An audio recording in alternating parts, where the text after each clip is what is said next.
work hard and always go 100%, like the best you can. You're not always going to win. You're not always going to be the best on the team, but if you work 100%, like as hard as you can all the time, you're going to get better every day.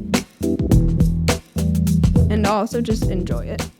My greatest memories are on a team that we probably only won 4 games the entire season, but it was the people that I was with, and we all loved to play the game. And so we all just had fun. So don't forget to have fun, but also work hard at the same time. Episode 17 is going to be a particularly special one to me because the voice of that young woman you just heard happens to be my daughter, Kaylee Stewart.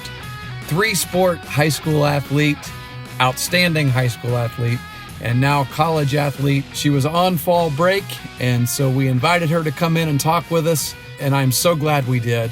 So many good things that she had to say, and I'm as proud as I can be to share this with you. So it's episode 17, and it starts right now. Well, welcome back to the Coaching Life podcast. I'm Chris Stewart. I'm here with my good friend, Pat Martin. Hey, Coach. And we have a special guest in the studio today. I want to tell you a little bit about her, but first I want to say this. A few years ago, I resigned. I was almost said retired, but I'm not done. I just resigned from coaching high school baseball. And this was after the season, the 2017 season. And a lot of people just assumed that that decision was made because I wanted to see my son play college baseball. He was graduating in 2017 and going to play ball in college, and it's partially true. But weighing heavily on my mind and my heart for several years was the fact that I have a lovely daughter who was at that time in high school and a junior, going to be a junior in high school. And she also played 3 sports in high school.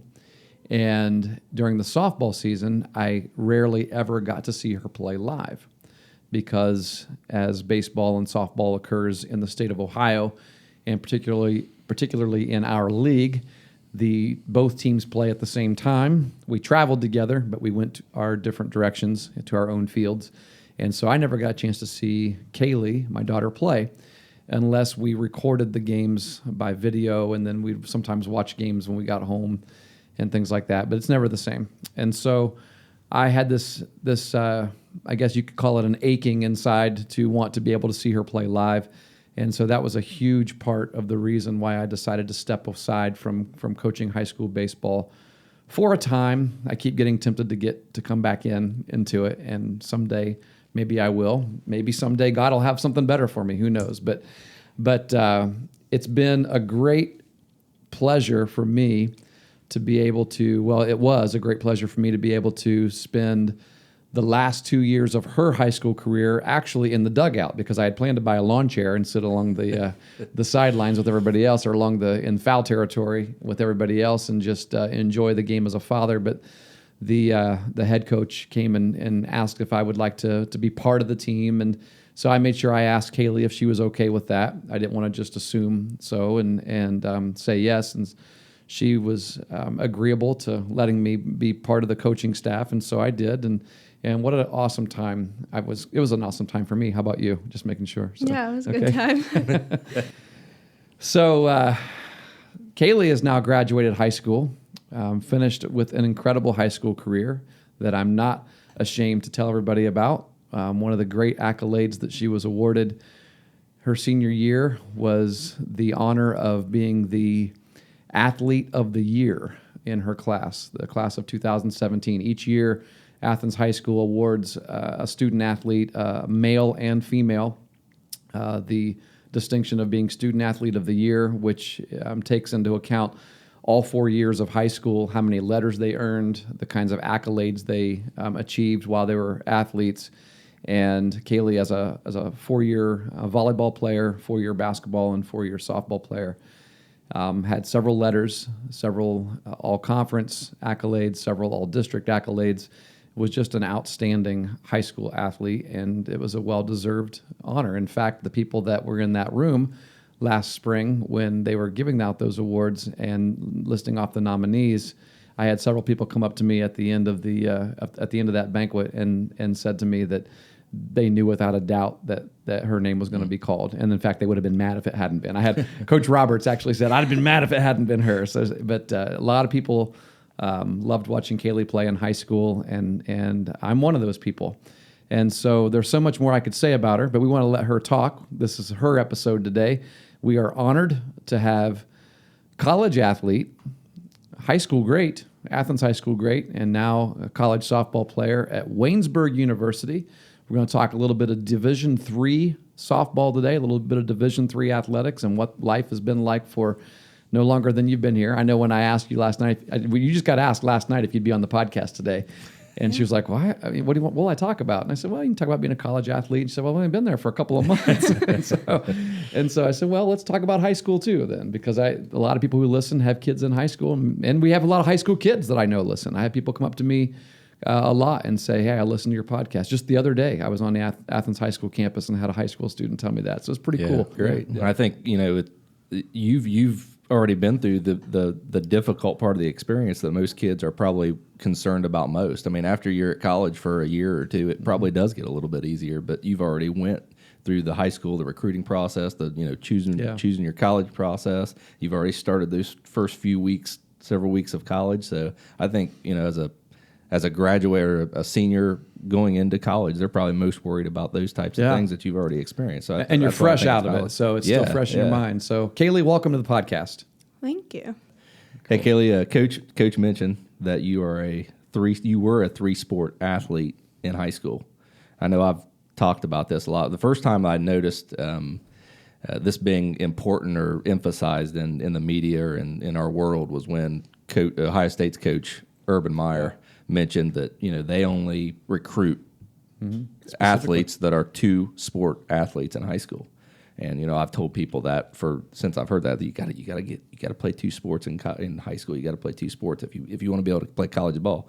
And you played three, right?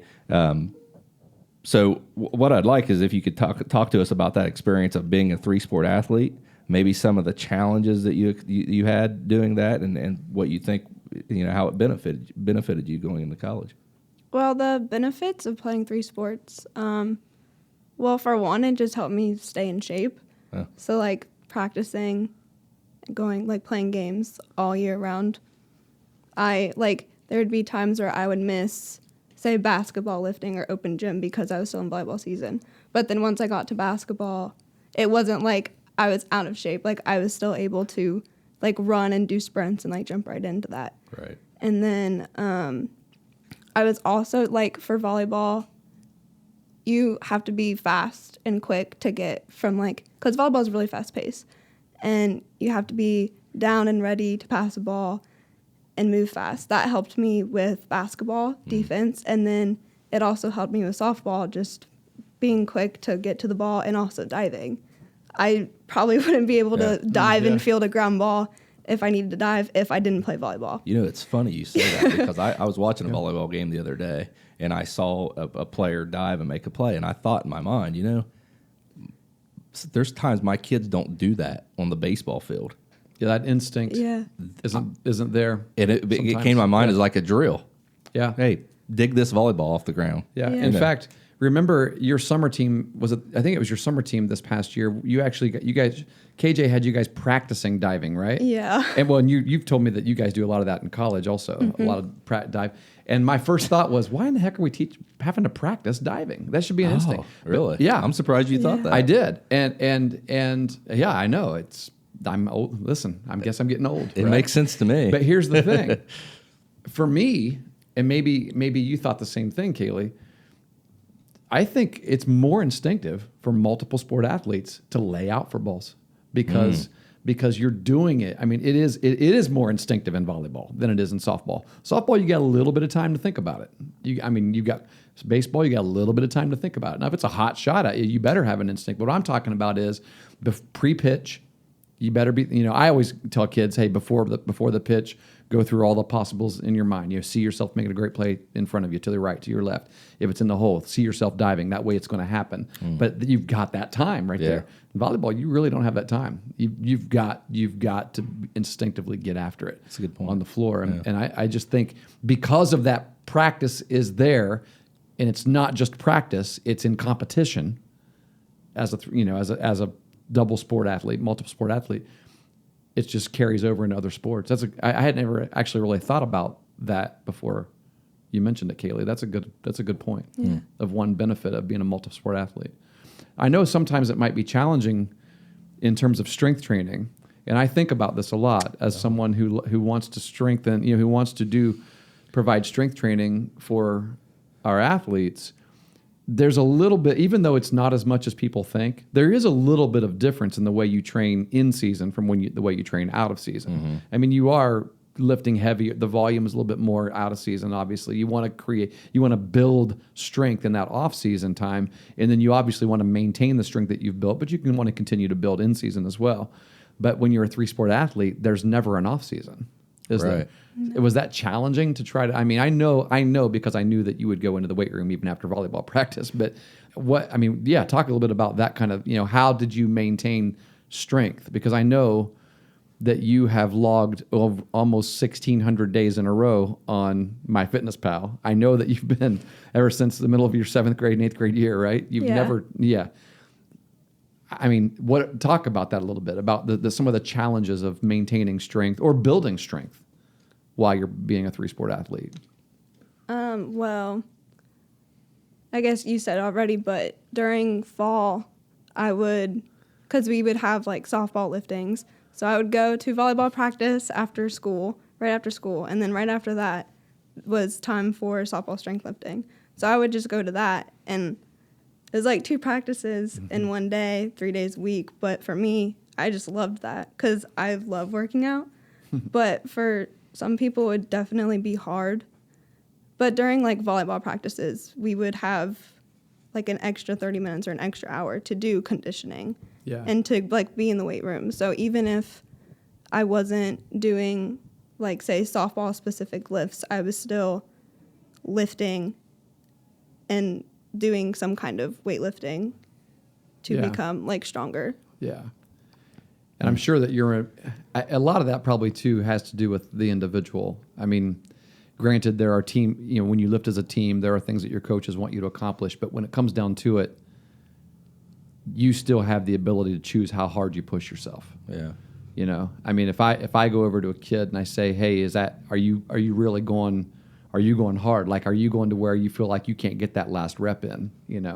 They can tell me, yeah, but no, in their heart of hearts, that's not true. Right. And really, that's the way to build strength. Is to make sure that you're pushing yourself to the point of where your last few reps of every set are really tough, especially that last set. In fact, I would almost say that last set, you almost don't want to be able to get that last one in. And if it's easy, then you're not really building strength. You might be maintaining what you've got, but you got to build.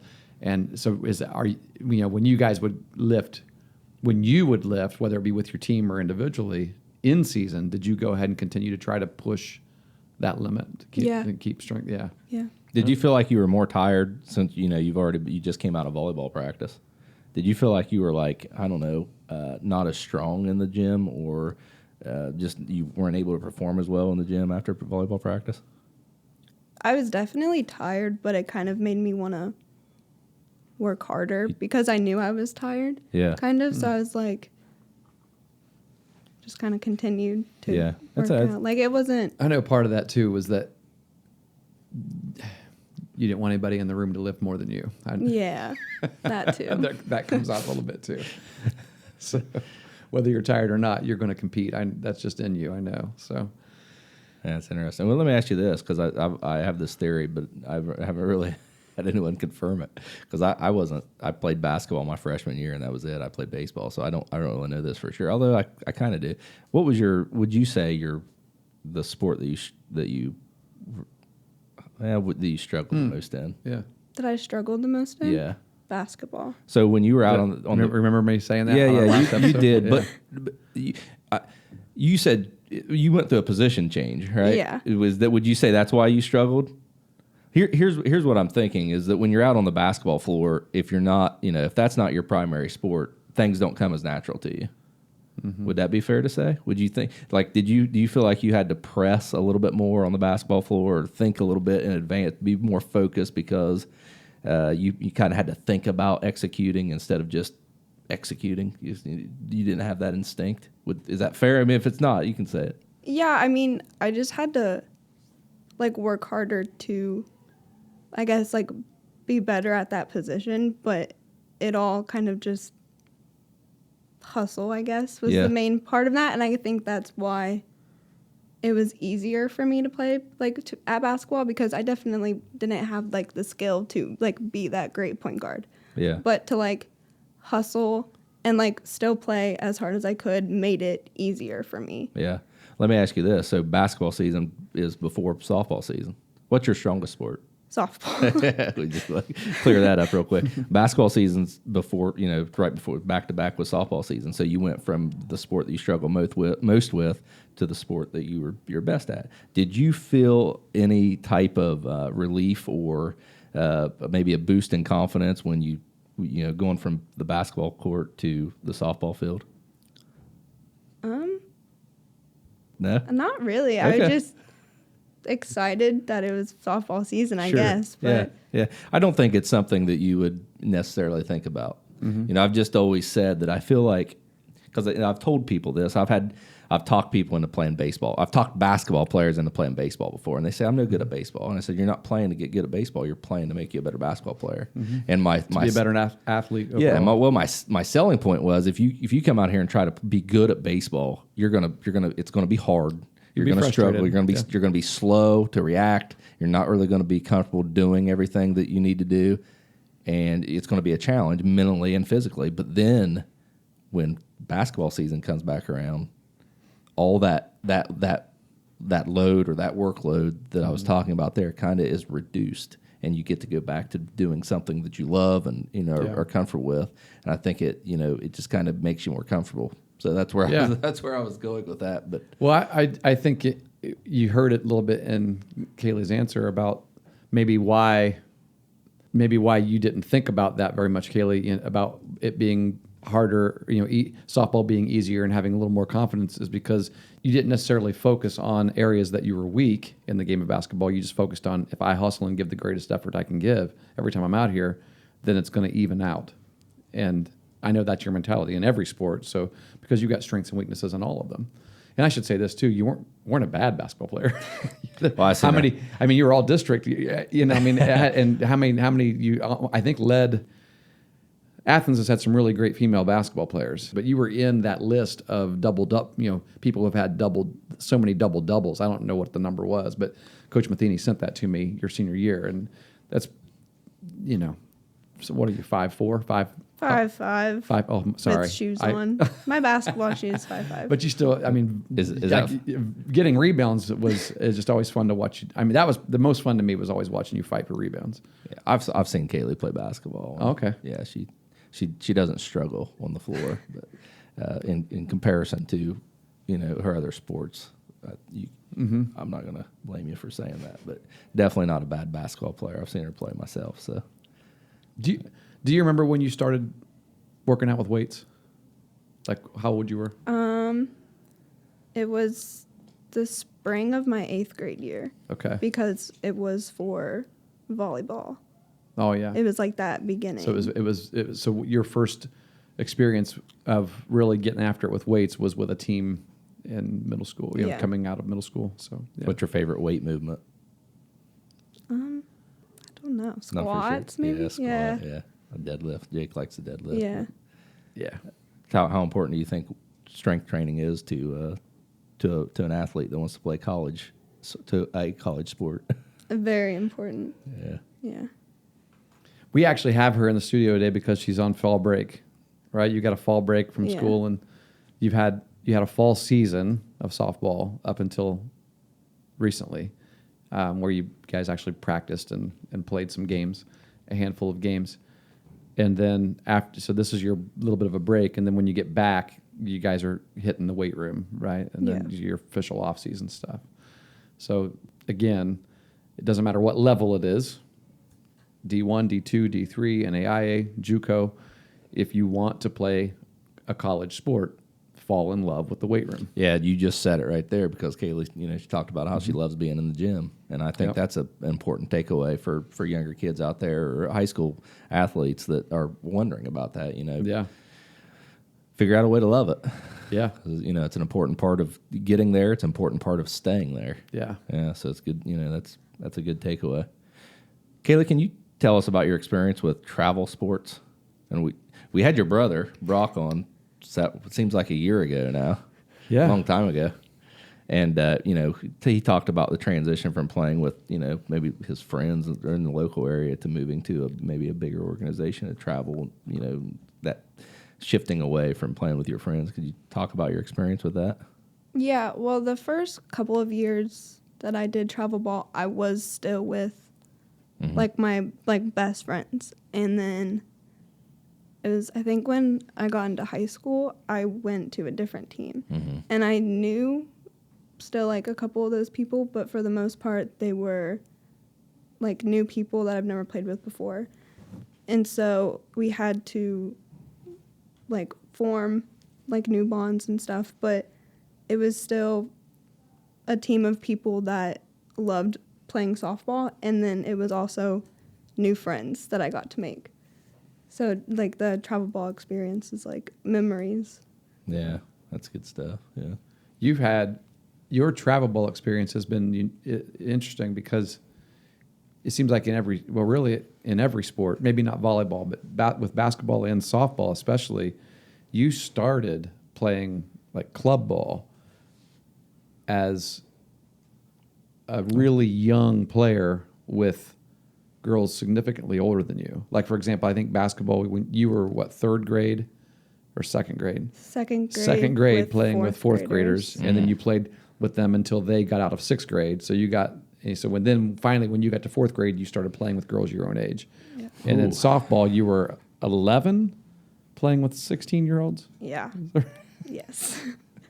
And that was a good team, right? Yeah. I think your team was, we're talking undefeated, right? Undefeated fall and spring. Fall, spring, fall, right? Yeah. 38-0 or something like that. And you played quite a bit on that team, right?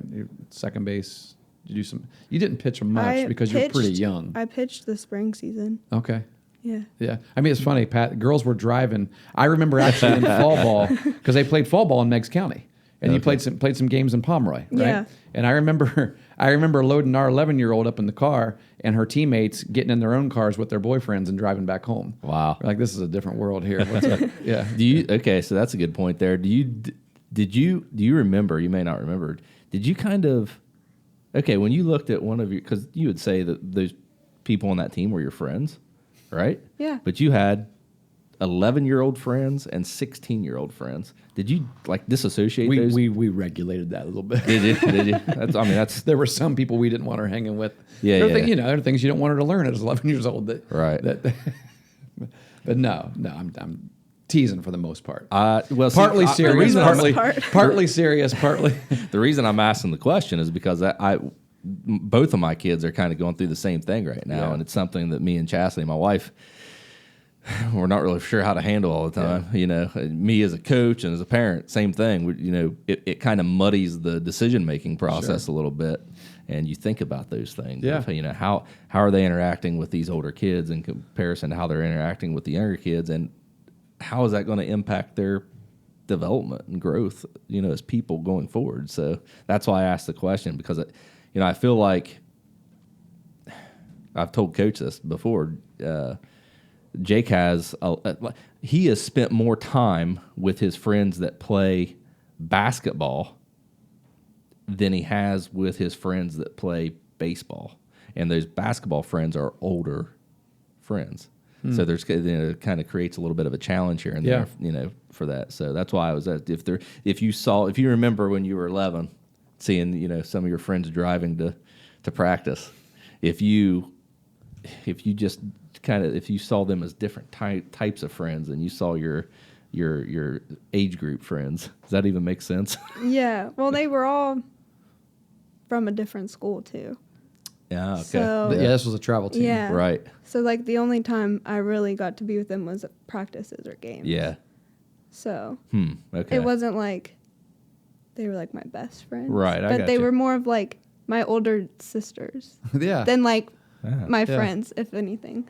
And they kind of treated you that way, Yeah. too. Like, they would always just Yeah. be like, come on, 'Cause you Smiley, didn't let's really go. It's like, have okay. anybody else your age on the team, did you? Were you There's, like, that I remember a right? 14, Yeah. 15-year-old. Yeah, there were and other then- younger girls, but for the most, she was It was definitely the me. youngest. Okay, let me Yeah. ask you this then. Well, you may not want to answer. You can say no comment, or I plead the fifth.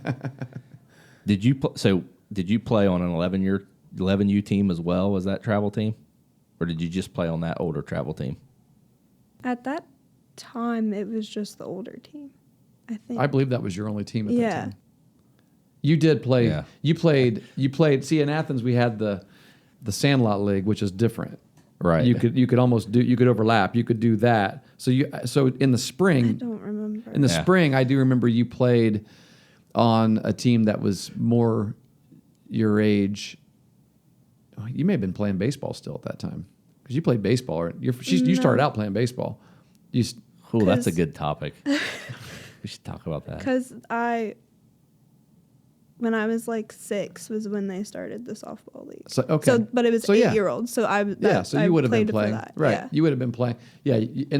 So in the springtime, for the most part, you're talking like one night a week, and then games on Saturdays with that team, with the local Sandlot team. But then at the same time, you were also practicing and preparing with this travel team, and the entire summer was spent with that With team. them, yeah. Do you And fall. remember feeling like you would rather be with one team over the other? No, I'm trying to be a child psychologist here, but Yeah. you're a little bit removed from being 11 years old. Yeah, so yeah. Trying to answer some of my own questions. But okay, can we talk He's about? got a son that's that age, so he's using this. He's using this as a parenting tool. This podcast, Yeah. I've seen his wheels spinning before, Kaylee. He asks certain questions based on, okay, how can I take this back home and relate it to my son Jeremiah? Let's Yeah, see. exactly. But can we talk about baseball? That's fine. Hey, because people should be listening to the podcast in that way. That's why we. right, Yeah, I understand. So yeah, yeah, I'm just being go a little ahead. selfish. Yeah, let's here. talk about high school. Well, can we talk about how Kaylee used to play baseball? Because this is a big thing. I think all girls should start out playing baseball. Ooh, okay, all right, good. So here's the thing. Here's what I hear, Kate. And I'll tell you somebody else who thinks that. Okay. The associate head coach for Alabama softball. Wow. All right. Yeah. And I'll tell you her name here in a second. Let me give you the opposing view, and the opposing view isn't necessarily that girls shouldn't play baseball, but it's when they should transition over into softball. Because how long? When or if. Yeah. Yeah. Yeah. Because they say, this is what they say. Of course, it may not be true. I feel like wasn't there a woman play or a pitcher in some college, I think, playing college baseball, I think. Yeah. Recently, I just saw a story about someone who just committed to to a college team who was a female. Yeah. Yeah. A So college the baseball argument team. is they're never going to be able to do that in college or high school, really. I wonder if she played baseball in high school. I would assume. In Ohio, though, are you allowed to do that? Yeah. So because you're Sure, you can. You mean that does the Ohio High School Athletic Association regulate that you have to be if there is a sport that's offered Yes. similar to what yours is, like since there's girls basketball, a girl can't play right on the boys so they team. can sit. That's a good question. I don't know. I thought they did. See, that's where we need a producer. We need someone who could be looking that up right now. I feel like every time he says that, he's just kind of like, Well, I am. I He's do have my discrediting. fingers on my own computer here, trying to find the name of the coach I just mentioned from Alabama. So do you know what the logistics is behind him, the coach, saying that? Oh, I know exactly why she said it, because I went to her clinic, or her workshop at the clinic, the Ohio High School Softball Coaches Association clinic, and her workshop was on throwing, and it was one of the best clinics on throwing mechanics that I have ever attended, and it was done by across the board, baseball or softball, and I think the reason why she was so good at it is because she realizes that she had to, girls have to pay a little closer attention to the throwing mechanics. And here's why. Allison Habetz, Habetz, Allison Habetz. She actually coaches first base. She is the associate head coach for Alabama softball. Yeah, okay. Pat Murphy's the head coach. He's legendary. Yeah. But she is so athletic, and when you watch her throw, she's got a great arm. And she said that she attributes the fact that she played baseball at a young age to the reason why she's able to throw as well as she does, because when girls are small and you hand them a softball, even though they may use a smaller softball, what is the smallest softball you use, Kaylee? Like 11 inches. Yeah, 11 inches, 11 inch, and then 12. Right. So there's 11 and then 12 when you're from high school and up, right? Yeah. So even though it's 11 inches, it's smaller. It's still a lot bigger than a baseball, right? And a girl's hand's still a little bit smaller. Than most boys' hands. They grab that softball in their hand, and their fingers are all spread out. What can you not do very well when your hand's spread out and you're trying to grip? Not only are you gripping it with your fingers spread out, but you're also trying to grip it tight so you don't drop it. Yeah. When you're tightened up, you have no wrist movement. Right. Yeah. And so she spent 20 minutes just talking about creating this wrist movement, this wrist action here, and how what you see when you watch, for example, I hate it. When someone says, "Hey, he throws like a girl," you know what I'm saying? She's the one that said this, not me. I'm repeating her workshop here. Right. When someone looks at someone and says, "Oh, look at that throw, she throws like a girl," what they're seeing is they're not seeing the same kind of wrist action. They're seeing someone get their hand underneath the ball, take it right out of their glove, and throw it with no wrist. And she said, whether it's a girl or a boy that does that, that's what you're seeing. And she said, so she actually, their Alabama softball players, when they show up every year in the fall and they start throwing, they throw with baseballs.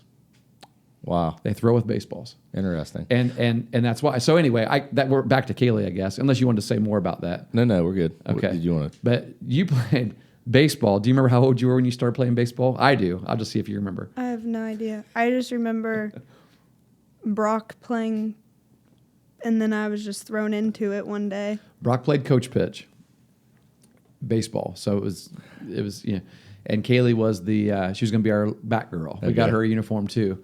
So he actually started playing coach pitch at 5. And so you would have been 3. That's way too young. I mean, I don't know, maybe.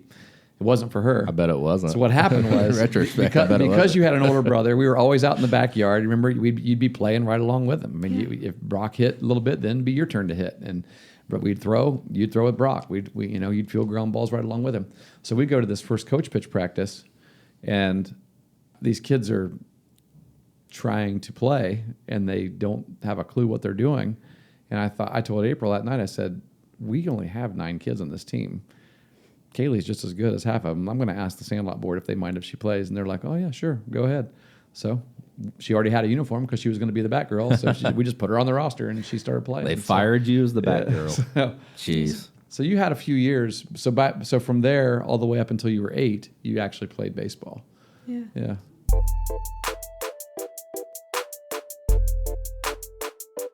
Kaylee, one of the things that we wanted to talk about from the beginning of creating the podcast was the recruiting process. And, so people out there, high school athletes, could listen and maybe get some pointers and just, pick up some information that might help them or calm them in the process that they want, they might go through in getting recruited and going and play college softball. Could you talk about that, from your experience, what you went through, and maybe some of the thought process that you went along in choosing Waynesburg University as your place to play and go to school? Yeah, well, when I started looking for colleges, I mainly had to look. First thing that I looked for was, do they have my major? Because that's why I'm going to college, is to get that education. And right. What's your major? Marine biology. Yeah. So then it was, in my case, probably a lot harder than other people to find a school that I can study marine biology and play softball at the same time. I'll amen that. Because living in Ohio, you're not close to a beach. Right. So that was really hard. But then there were a lot of schools that had biology. But that's not, I didn't want to do just biology. I wanted to have like the marine part in it. And when you say that, those were also schools that were recruiting you for softball too. Yeah. Yeah. But then I just found one school, I think Dad and I were looking, and they had marine biology, and it wasn't too far away. But it also wasn't on a beach. So we were like, Hey. how does that work? But it was close to home. It was closer, I guess, so only 3 hours. And I also had the chance to play softball. So then we looked more into it, and Waynesburg University has a 3-in-1 program for marine biology where I would be at Waynesburg for 3 years. And then my last year, I would go and be at Coastal Carolina, taking classes and doing like an internship and like hands-on stuff on like the beach with everything. And that was really cool to me. And that like the 3-in-1 being able to go to Coastal was one of the things that made me want to go there. But then I could also play softball. So how will that affect softball when you get to that 4th year, when you go to Coastal Carolina? I won't. You're not going to go? No. Or you won't I play? wouldn't play. So you're going to play 3 years? 3 It would years. either be, her softball commitment is to Waynesburg. Yeah. Right. And in order to play at Coastal, she would either have to go and walk on as a senior. However, from what we're also told, looking into the program, she's not going to have time. Yeah. Anytime. I wouldn't It's have. going to be a Because I would lot have of labs. school Yeah. and lab and like internship, So hands-on stuff. So because I remember asking you this in the car ride on the way home after we visited Waynesburg, saying, the trade-off. I mean, how do you feel about only basically being a 3-year athlete? You're only playing softball for 3 years. Do you remember what you said? What your answer was? Probably something like it's 3 more years I get to play. Yeah, it was something. Yeah. 3 years is better than none, I guess. It was not a negative thing at all in your mind, and I think you also included something like, well, if the trade off is I get to go to Myrtle Beach, that's for my weird. last year Yeah. of school, then I'm good with that. Yeah, I think the underlying message, and it seems to be a pretty consistent message, is for people out there with hopes of playing college, a college sport. I guess maybe hopes of playing a pro sport. Those are sure. Those are steep hopes, but the decision-making process was based on what was best for you as a college student. Yeah. And your path to becoming a successful person outside of sports. It wasn't catered around the sport that you were so good at in high school, and one of the top performing athletes, and it's hard to make it in professional sports. Her recruiting process would have been a lot easier if she decided that she wanted to be a teacher, a classroom teacher, like follow in her mom's footsteps, be a teacher.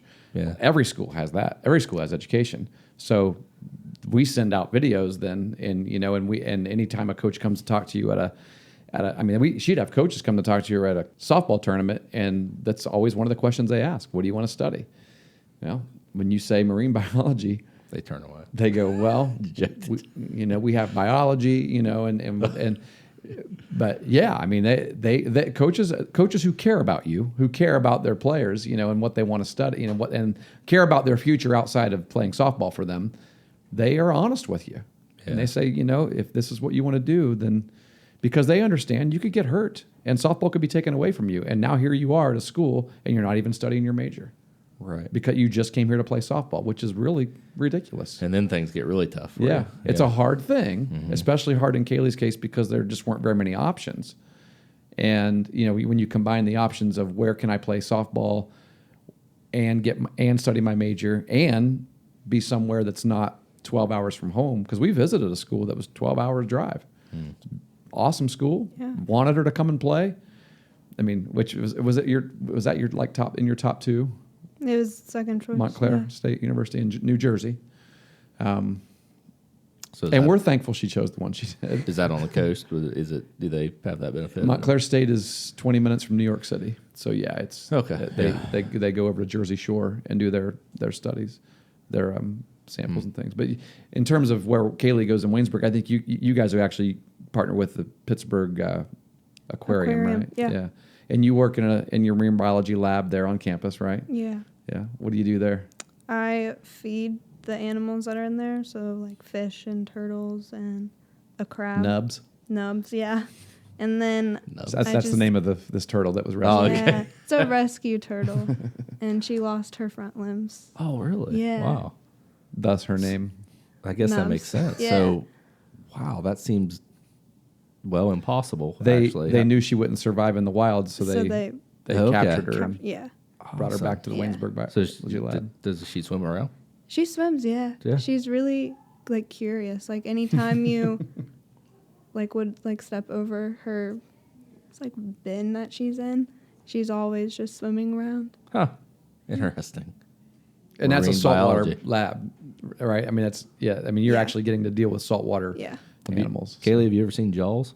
Yes. Many times. Okay. Yes. I won't warn you then. I was going to say something. Oh, I was going to come back to the recruiting thing. Do you remember because this is an important piece. Who reached out first? You to Waynesburg or Waynesburg to you? I reached out to Waynesburg first. Yeah. Oh, really? Yeah. So how did you do that? Did you email them, call them? What'd you do? Email. Yeah. Emailed video. Email okay. with a YouTube the- video link. yeah. Yeah.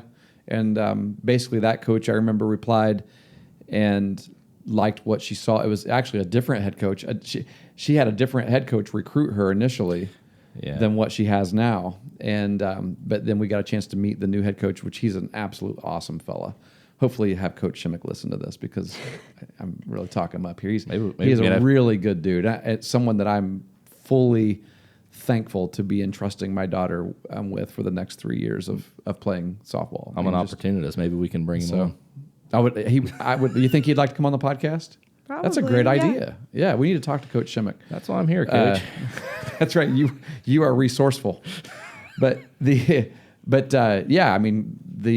coach who was there at the time replied right back and said, actually gave a few tips. Do you remember? I mean, something she actually, from looking at your video, so you knew that she studied the video because she actually gave you some pointers and things and invited you for a visit. And basically by the time you visited, she had resigned, taken just went a different direction, different job. Yeah. So, which happens a lot in college. I mean, happened with Brock. One of the coaches that recruited him was Jake Oster, Ronnie Oster's son. Yeah. From the Reds, and he had a chance to go be a head coach somewhere. So I think that for college coaches, they kind of have, especially assistants or. So again, don't choose your school based on the coach.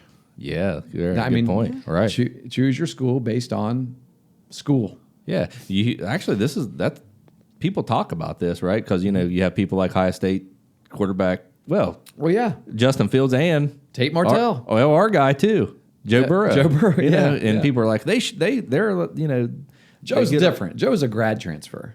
He graduated from Ohio State. He's an alum. Yeah, true. I mean, I wouldn't lump him in with Martell and Fields at all. It's completely different. Yeah, I understand what you're saying. I'm just saying the ability to go to another college and play football. People are fans, fanatics, crazy people like me, and they link it. I'm not to against the coach, right? Yeah, because the coach goes in and sells them program based on who they are, right? But then you hear about those coaches leaving too, and people are saying, "Well, players ought to be able to leave because of that." Yes, right? exactly. Yeah. So here's a tip everyone should listen to. Yeah, don't go based on the coach. Exactly. Right. Yeah. Good point. I don't care what level it is.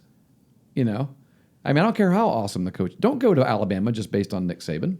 Go to Alabama because you like Alabama and you want to study at Alabama. Yeah. And whether Saban's there or not, you play for Alabama.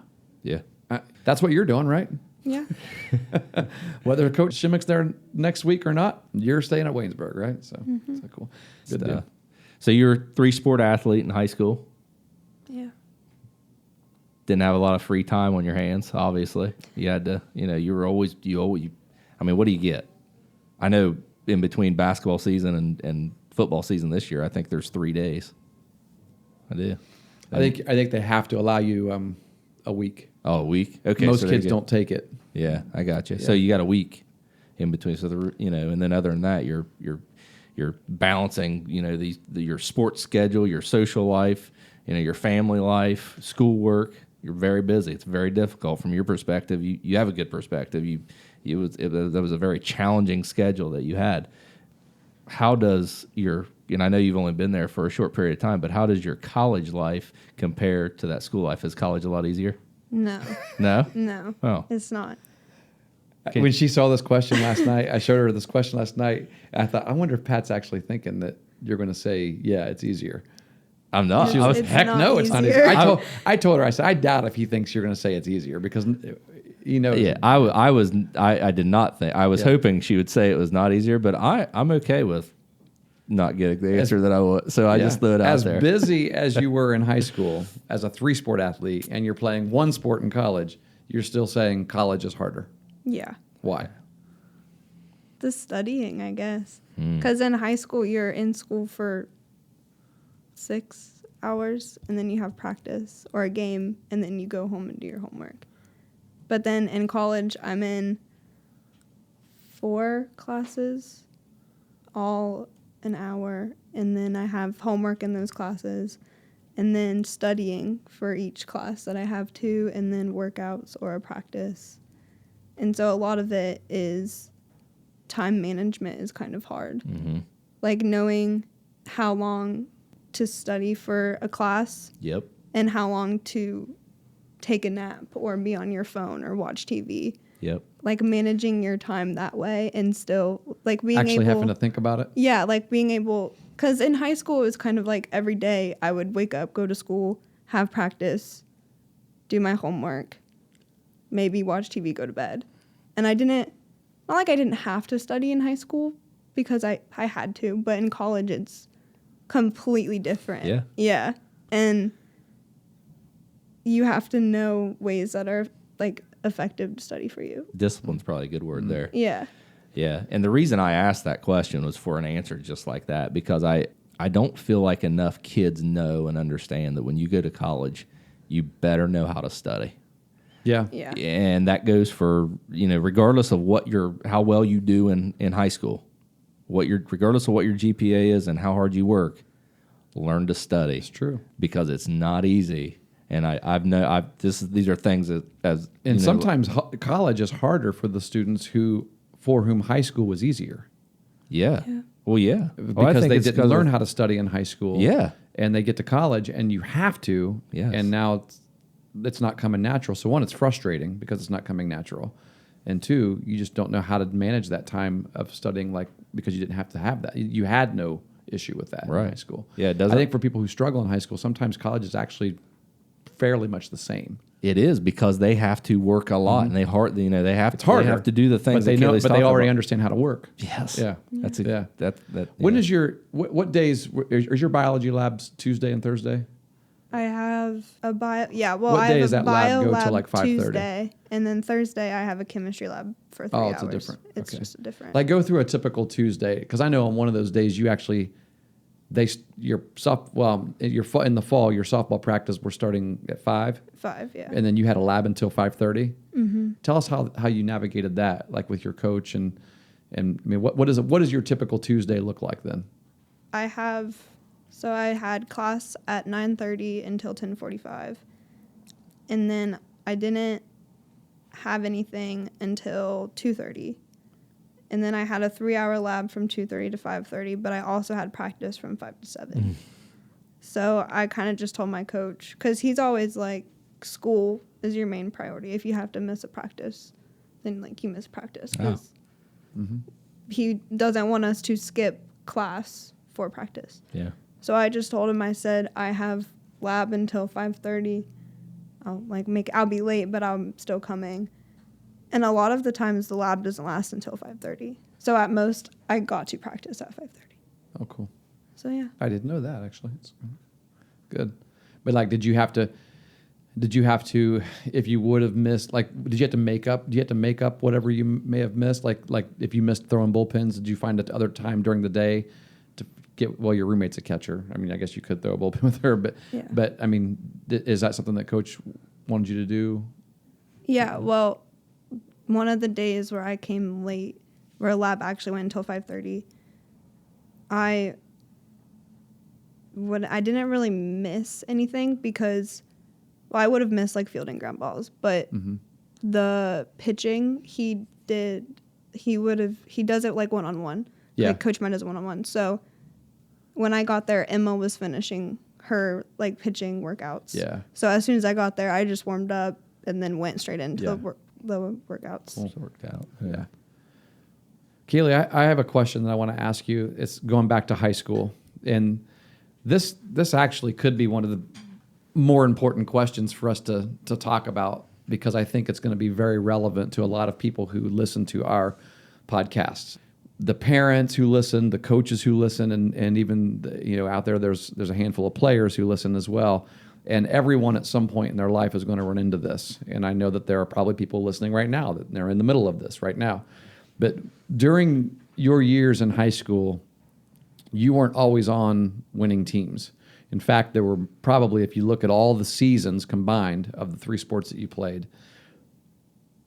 correct me if I'm wrong, but I think that there were probably more seasons in which your teams that you played on finished 500 or below than there were seasons above 500. Would you say so? Yeah. So it wasn't like your teams had a lot of success. There were a lot of years when you would go into the postseason as being the bottom seed, right? And sometimes playing the play-in game. And I know that that's hard. That's frustrating. It's hard. It's one of the hardest things to deal with as a competitor, especially, and there may be people out there listening and you're dealing with this right now. Maybe you're one of the best players on your team, but your teams just aren't succeeding. Or it's frustrating. or you're a parent with a kid. And you're a parent, yeah, and you're tempted to transfer that student, right? Because there are a lot of things, a lot of components that come into play when those things happen. So I wanted to ask you, as someone who has dealt with that for 4 years, what are some of the ways that you kept a positive mindset, and what are some ways that because you obviously continue to have a passion and a drive, and I would say a love for both your team and the sports you were playing, which I think is just an incredible virtue and a huge compliment to you. But what are some ways it had to be frustrating? And there were times I could see it was frustrating. It had to be frustrating. So how did you deal with it? I mean, especially going into those games where there were probably a lot of games where you knew going in we're the underdogs, and to pull out a win is going to be a major accomplishment. Some might even say a miracle, right? How do you deal with that mentally? Well, for me, I'm very competitive, so losing was not fun for me. But kind of in a way, knowing that, like I would say basketball, for example, we went into a game, there was no way that we were going to win. One of our goals was to keep them under 100 points. And so kind of just not like saying that like we're going to lose, like knowing we're going to lose. Like we're obviously like all tried like 100%, which is another thing. But it was easier almost to play in that game because I wasn't afraid to make a mistake. Yeah, that's a great point. Pressure free. Because like I didn't have pressure to if I remember, win. I know what game exactly you're talking about. It Where was your goal- probably where one of my best, You guys were ahead. our best games. Yeah, At halftime, it was a 2-point game. yeah. I just got goosebumps. Yeah. We In all fact. like in the locker room before, we all knew, we were like, let's just have fun. We were like, we probably aren't, like it was a joke. Like we would say in the huddle, like keep them under 100 points, and we'd all laugh. Be like, yeah, team, and then we would go out and we would just play. Like it wasn't like, I don't know. It's like hard to explain, but we just knew that a lot of people didn't expect us to win or even come close. Yeah. And we just had fun and played the game, and we were down by 2 at halftime. Yeah, you were only down by 2. To a team that no one ever expected us They didn't play. A lot of their starters didn't play much in the second half of any game they played. This was a really good team. This was expectations of being a state-run team, and they are again this year. most likely. Yeah, I think it goes down, that situation there and maybe what we're talking about in general. It comes down to, we use results and we use numbers to evaluate our successes and failures. But sometimes it's simply about going out and doing your job and understanding that if you do your job, you give yourself the best chance to succeed. And that's true in every sport and every walk of life. You don't have to try to do too much, right? But if you go in sports, if you go out on the court or the playing field prepared to do your job, controlling what you can control, worrying about what you can control, and doing those things, being a good teammate, doing what's important, it works out, right? And those are fundamentals that you have to have. Yeah, forever. I think I told a story in the last episode about running cross country and the difference between trying to run against opponents versus just forgetting about the opponent and just running for myself and competing against myself to be the best that I can be, and then just let the chips fall where they may. I think that comes into play when you're an underdog team, and not just being an underdog, but going into the game knowing we're an underdog. Your goals have to change, right? Like that, like that's a funny goal, but you guys probably also had other goals, that revolved around more things that you could control versus you can't control the outcome of this game. If the outcome ends up being you guys happen to win, well, awesome, we'll celebrate till the cows come home. But for the most part, you just focus on what you can control. Yeah. I would like to ask one more question. If you had advice for high school softball players, or maybe your advice goes to basketball and volleyball for kids that want in high school now that want to play a college sport, what would that advice be? I'd say work hard and always go 100%, like the best you can. And you're not always going to win. You're not always going to be the best on the team, but if you work 100%, like as hard as you can all the time, you're going to get better every day. Yeah. And also just enjoy it. Because there's so many times where, well, like for me, obviously, I was on a losing team, but I still enjoy, like my greatest memories are on a team that we probably only won 4 games the entire season, but it was the people that I was with, and we all loved to play the game. And so we all just had fun. So don't forget to have fun, but also work hard at the same time. That's good advice. Well, speaking of your favorite memory, do you have a story or anything that you would consider to be one of your most memorable or enjoyable youth sports experiences? There's a few, and they're all completely different. One talked about earlier where I was 11 playing with 16-year-olds. And there's not like one specific thing about it, but it was just fun for me because I was the youngest by a lot, and so I could just had fun, I guess. There certainly wasn't pressure on you. Yeah. No, there wasn't any pressure at all, so I was just but that changed out there playing. So transport that to like last year in the softball circle, in the pitcher circle on the softball field, where, well, not just last year, I guess you were brought in to carry the load even as a freshman, and but I know you carried a lot of weight on your shoulders in later in the years. What was the difference in that, the way that felt, or did you even notice it? No, I think you're such a you're a cool cucumber out there. She's calm as a cucumber. I don't know. Yeah, that's what calm as a cucumber. That's Pat's. He is inventing phrases. I don't know. Being the youngest one on the team and kind of just having fun, I guess. It helped in playing with like older people. It obviously helped me like get better, but it also helped me just not to be nervous.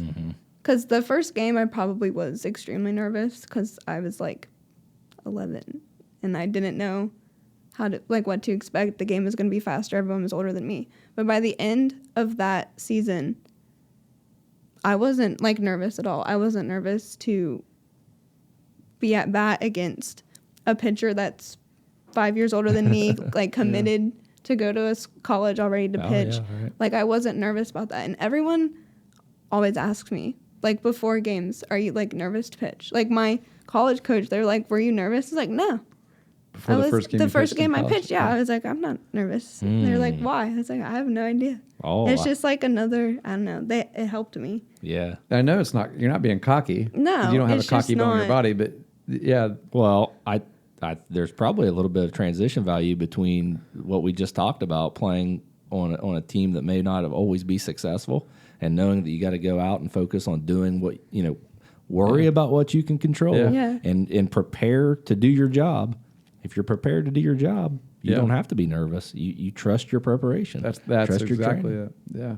Yeah, there's nothing. Yeah, if cocky about that. if there's one thing that you left behind in a lot of people's minds, it would. I remember Coach Gibson coming up to me and saying, "She is the snapshot of what poise looks like when in every sport. Just poised. If there's a pressure situation, everything is speeding up around everybody. You can always look at her and see there's a calm of just let's just do the work." That's awesome. And so, yeah, that's a great attribute. Really appreciate you coming on, taking time out of your free schedule right now. Relaxing and preparing to get back to school. But thanks a lot. It was a pleasure. Thank you.